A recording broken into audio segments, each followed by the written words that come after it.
Bom, primeiro, gostaria de agradecer o convite feito por essa comissão à Secretaria Nacional de Juventude. O Gabriel Medina, nosso secretário, não pôde vir, porque ele está numa agenda fora de Brasília, mas agradeço o convite, agradeço à senadora Regina Souza, presto meu bom dia aos senadores e senadoras presentes, aos outros convidados da mesa e a quem mais estiver participando, assistindo essa audiência. Deixa eu só me... Pronto. Bom, eu queria falar para vocês hoje do plano Juventude Viva, que é um plano tocado pela Secretaria Nacional de Juventude, que trata exatamente da vulnerabilidade da juventude negra no Brasil. Isso ecoa bastante o que a Anistia Geral tem dito, o que a Anistia Internacional tem dito, tem feito, especialmente com a campanha Jovem Negro Vivo, que vai de encontro ao que a gente tem percebido dentro desse plano.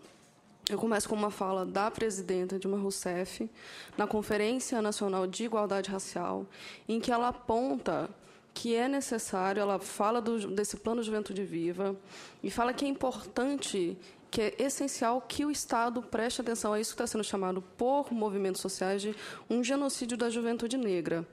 Eu fiz uma apresentação um pouco longa, não sabia muito bem quanto tempo a gente tinha, mas eu queria, pelo menos, passar com vocês a parte do diagnóstico, que é um diagnóstico que é feito pela Secretaria Nacional de Juventude, pela Secretaria Especial de Promoção de Políticas de Igualdade Racial, pela Secretaria de Direitos Humanos, pelo Ministério da Justiça, ou seja, que o Estado percebe que isso vem acontecendo e está tentando enfrentar essa situação de maior vulnerabilidade dessa juventude.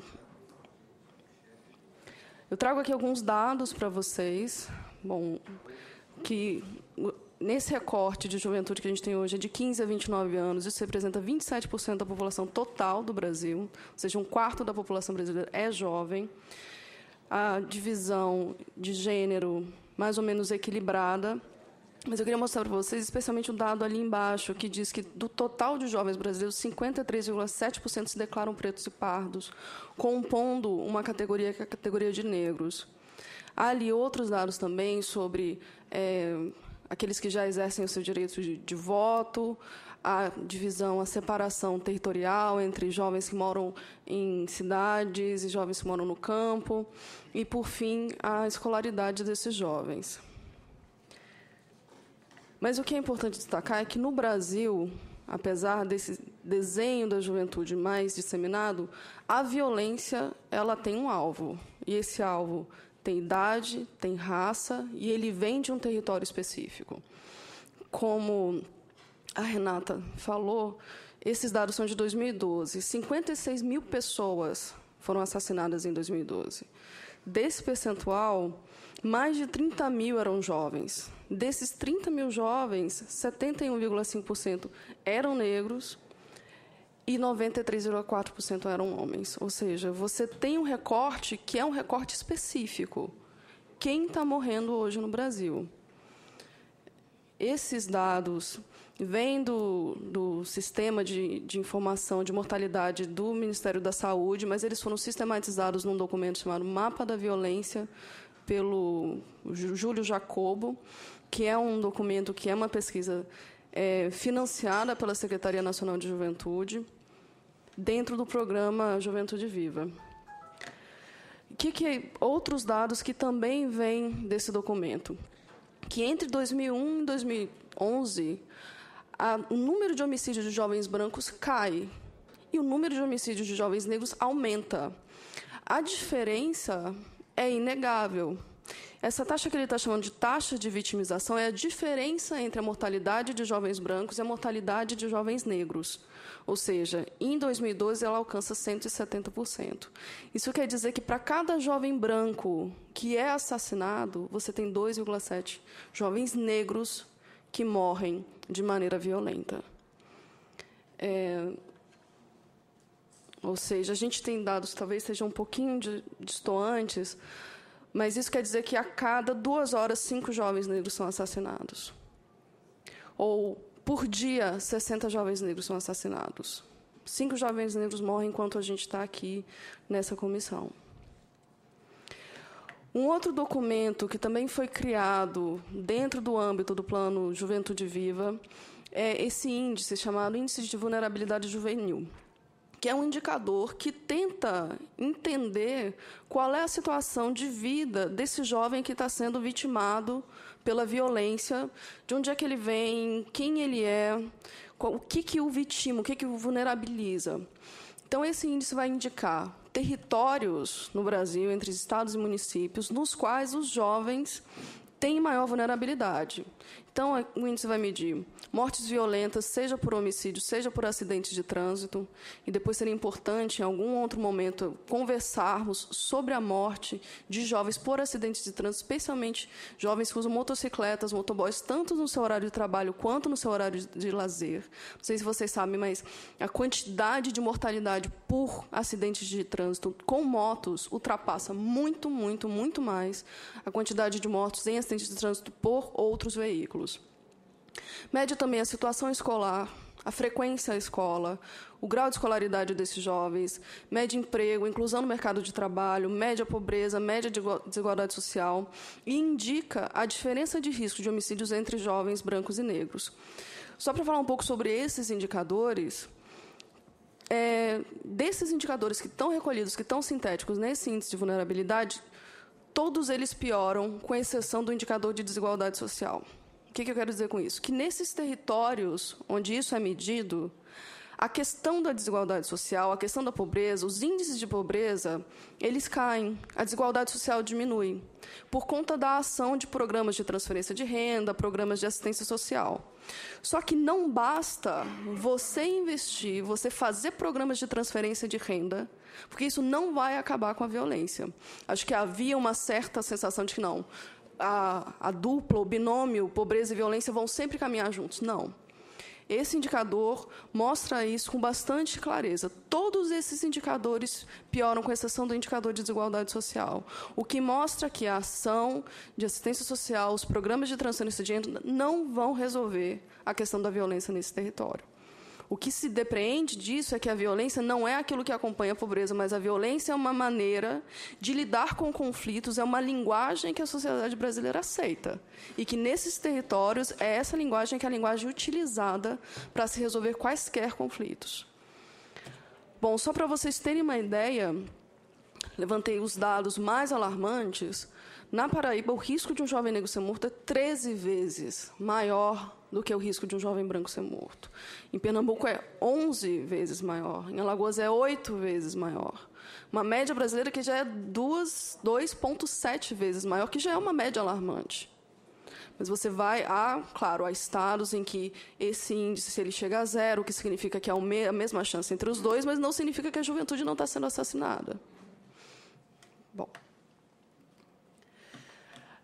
Uma publicação recente, também publicada pela Secretaria Nacional de Juventude, se não me engano, em parceria com o Ministério da Justiça, que se chama Mapa do Encarceramento, feito pela Jaqueline Signoretto, mostra também aquilo que a fala da Anistia Internacional já indicou. Quem está sendo preso no Brasil, por que está sendo preso no Brasil, em que condições está sendo preso no Brasil. O Mapa do Encarceramento mostra que os jovens representam 54,8% da população encarcerada. Ou seja, há um movimento de criminalização da juventude. A juventude, o jovem se torna aquele suspeito ideal que pode ser preso em flagrante, pode ser preso e continuar esperando por julgamento. Nossa. Enfim. Tá, obrigada. Além disso, 60% da população carcerária era negra. Esses dados são dados de 2012, mas assim, há dificuldade de recolhimento desses dados. O sistema que faz que coleta esses dados, que é o Infopen, que são os dados do Departamento Penitenciário, ele tem fragilidades, o que já mostra também mais dificuldades da gente ter acesso a isso daí. Ou seja, o que eu quero dizer? O perfil dos jovens encarcerados é um perfil semelhante dos jovens que são mortos. Eles são negros, eles são do sexo masculino, eles são provenientes de territórios onde a presença do Estado é baixa, eles têm dificuldades de escolaridade. Além disso, a maioria desses presos estão presos por tráfico, pequeno tráfico, ou por dano à propriedade, também pequenos danos de propriedade. As pessoas que assassinam no Brasil não estão presas. Mais uma publicação também, essa publicação é da Secretaria de Direitos Humanos, é o IHA, que é o Índice de Homicídio na Adolescência, que faz uma estimativa, a partir de dados anteriores, de quantos adolescentes serão mortos até 2016, se não me engano, se nós mantivermos as condições de vulnerabilidade e fragilidade da adolescência. Os dados que o IHA traz também são alarmantes. Eles dizem que adolescentes do sexo masculino têm 11 vezes mais chance de morrer do que adolescentes do sexo feminino. Adolescentes negros, 2,78 vezes maior a chance de ser morto, ao contrário de jovens brancos. E a morte por arma de fogo é 5 vezes maior do que a morte por outros meios. Ou seja, mais uma vez, a gente tem um perfil que se repete. Você tem negros do sexo masculino que são mortos por armas de fogo, ou seja, que têm mortes por, que eles são chamadas mortes violentas. Como eu estava dizendo para vocês, as mortes por homicídio, através de armas de fogo, e as mortes no trânsito são aquilo que tem vitimizado os jovens no Brasil. Mais uma das nossas publicações, que é Mortes Matadas por Armas de Fogo, também do Júlio Jacobo, é uma espécie de complementação do mapa da violência. Esse ainda não foi lançado. Diz para a gente que, atualmente, hoje no Brasil, você tem 30 milhões de armas de fogo em circulação. Se não me engano, desses 30 milhões, 8 são armas que se não registradas, ou seja, há assim, é um dado que não tem como ser comprovado, mas a gente entende que há mais ou menos 8 milhões de armas não registradas. Em 2003, o Estatuto do Desarmamento consegue interromper uma escalada de homicídios no Brasil. Há falas, atualmente, que tentam defender uma revogação do Estatuto do Desarmamento, que dizem, não, olha, o Estatuto não apenas não diminuiu a quantidade de mortos, mas hoje você tem até mais pessoas que morrem por armas de fogo. Então, assim, eles citam um dado de 2012, que em 2012 houve 40 mil mortes por armas de fogo, enquanto em 2003, que foi o ano que o Estatuto foi referendado, você tem 36 mil mortes por armas de fogo. O que é importante desse gráfico não só esse gráfico foi elaborado pelo Júlio Jacobo, mas há outras instituições que também pensam dessa maneira, que também trazem esses dados, como, por exemplo, o Instituto Sou da Paz, é que você não tem que ver a quantidade de mortes por homicídio, mas o ritmo e a escalada de mortes previstas. Ou seja, o Estatuto do Desarmamento quebra um ritmo de mortes previstas. Essa linhazinha verde são as mortes previstas caso você não tivesse o Estatuto do Desarmamento. E ali embaixo são as mortes que efetivamente aconteceram após o Estatuto. Ou seja, a gente pode pensar que, seguindo essa lógica, o Estatuto previne e evitou a morte de, até hoje, pelo menos 160 mil pessoas. E vamos pensar como é que essas mortes são causadas. São mortes por motivo fútil, um acidente de trânsito, uma briga no trânsito, uma briga de vizinhos, tem isso como resultado. São armas, que normalmente são armas legítimas, que são roubadas e que são utilizadas em outras ações. Ou seja, quem é que está matando e como é que está matando. O que eu queria dizer para vocês, o que é importante perceber nesse diagnóstico, e que é importante que hoje nós temos dados, e esses dados são publicados pelo Estado, é que há uma narrativa que esses dados estão construindo, e que, infelizmente, é uma narrativa que diz o seguinte: determinadas pessoas, jovens, adolescentes, por conta de características físicas e porque nasceram ou moram em determinados territórios, eles são vitimizados desde a adolescência. Eles são vulneráveis desde a adolescência. E um adolescente vulnerável acaba se tornando um jovem vulnerável. E vulnerável a quê? Vulnerável à morte por homicídio e vulnerável ao encarceramento, a um superencarceramento.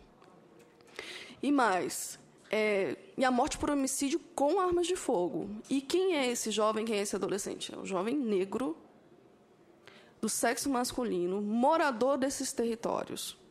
Ou seja, você tem um alvo e você tem uma narrativa que precisa ser desconstruída, que precisa ser enfrentada. E a gente tem dados hoje que justificam a necessidade desse enfrentamento.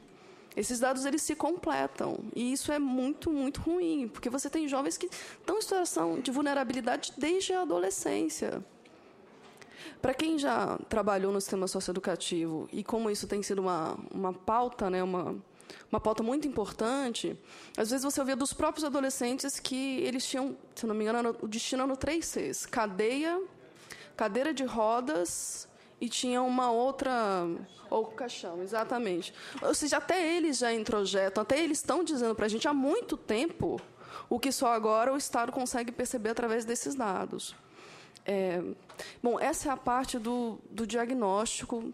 Eu ainda tenho muitos slides. Eu queria falar um pouquinho, talvez, sobre o Juventude Viva, que é o programa de enfrentamento a essas vulnerabilidades que tem sido realizado pela Secretaria Nacional de Juventude, mas eu não sei se eu tenho tempo ainda. Eu vou só falar um pouquinho sobre o Juventude Viva, que é o Programa Nacional de Enfrentamento à Vulnerabilidade da Juventude Negra. No que consiste esse programa, o que a gente está tentando fazer com esse programa? A ideia é tentar diminuir a vulnerabilidade desses jovens negros e, se possível, enfrentar o homicídio e tentar reduzir esses homicídios. Atualmente, o Juventude Viva funciona da seguinte maneira: você tem um programa nacional que identificou 142 municípios brasileiros, nos quais os índices de violência, especialmente os índices de violência contra jovens negros, são alarmantes. E a nossa ideia é trabalhar esses municípios e, dentro desses municípios, trabalhar os territórios onde isso acontece. O que é uma nova visão até de gestão de políticas públicas. Eu não faço um diagnóstico nacional, um diagnóstico estadual. Eu vou até para além do diagnóstico municipal, eu faço um diagnóstico territorial. Dentro desses territórios, dentro das políticas públicas que estão ali ofertadas para esse território, eu tento fazer o recorte desse perfil de vulnerabilidade. Então, se eu tenho mais médicos naquele município, eu tento fazer com que os mais médicos passem a atender esses territórios de alta vulnerabilidade, fazendo com que eles tenham mais atenção ainda a esse público vulnerável, aos jovens negros do sexo masculino. Ou seja, eu tenho políticas públicas já amplas, políticas públicas universais, e tento fazer, dentro dessas políticas públicas, um recorte específico desse perfil, que eu entendo que é o perfil de maior vulnerabilidade hoje. Eu vou passar um pouco mais rapidinho. Isso é mais ou menos um desenho de onde o Juventude Viva está hoje. Na verdade, tem até alguns outros municípios. Isso daí foi até, se eu não me engano, um levantamento até segundo semestre de 2014. Hoje, por exemplo, o Rio Grande do Sul também já aderiu ao Juventude Viva. Então, você tem especialmente estados do Norte, Alagoas, Paraíba, Bahia, o Distrito Federal e alguns municípios da RID, Espírito Santo e São Paulo, capital. Então, esses programas... A gente tem um programa específico da Secretaria Nacional de Juventude, que é a Estação Juventude, que é para ser um equipamento público que preste apoio, ações para a juventude, ações de formação para jovens. Não é dentro do Juventude Viva, mas dentro desse guarda-chuva do Juventude Viva, a gente também tem espaço no ProJovem, no EJA, na Secretaria, no Ministério dos Esportes, através dos seus equipamentos. São realizadas ações de formação com agentes operadores da segurança e do direito para debater a questão do racismo institucional, porque isso tem que ser feito também. A gente entende que os órgãos do Estado vêm exercendo racismo institucional, não porque eles sejam especialmente racistas, mas porque a gente vive numa sociedade racista, numa cultura racista. Além disso, a gente tem outros programas, o Programa Saúde na Escola, os Pontos de Cultura, o NUFAC, que é um programa de formação cultural para jovens negros, que é um programa muito interessante de empoderamento desses jovens, porque eles são levados a realizar projetos individuais e também projetos comunitários. A gente também assinou um protocolo, junto com o Ministério da Justiça, a OAB, o CNJ, o CNMP, de redução das barreiras de acesso à justiça para esses jovens. Isso envolve a realização de audiências. Se não me engano, no começo de abril, teve uma audiência em São Paulo, realizada pelo CNMP, no âmbito desse protocolo, em que foi feita uma fala muito importante da Débora, das Mães de Maio, em São Paulo. Por fim, eu fiz um balanço um pouco rápido aqui do Juventude Viva, até para explicar em que momento que o Juventude Viva está agora. Oi? Ah, tá. Desculpa. Então, vamos lá, rapidinho. Então, assim, o primeiro ganho real do Juventude Viva é trazer a pauta do racismo institucional para os órgãos de governo. E isso parece pouca coisa, mas não é.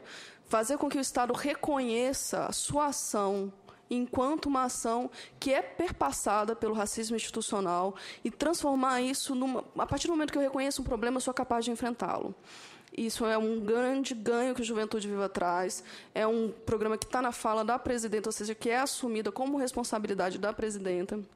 A gente constrói uma rede Juventude Viva, organizando e articulando vários movimentos, lideranças comunitárias que trabalham esse tema também. E a gente mobiliza estados e municípios que também reconhecem a necessidade de enfrentamento dessa situação. Claro que o programa tem fragilidades.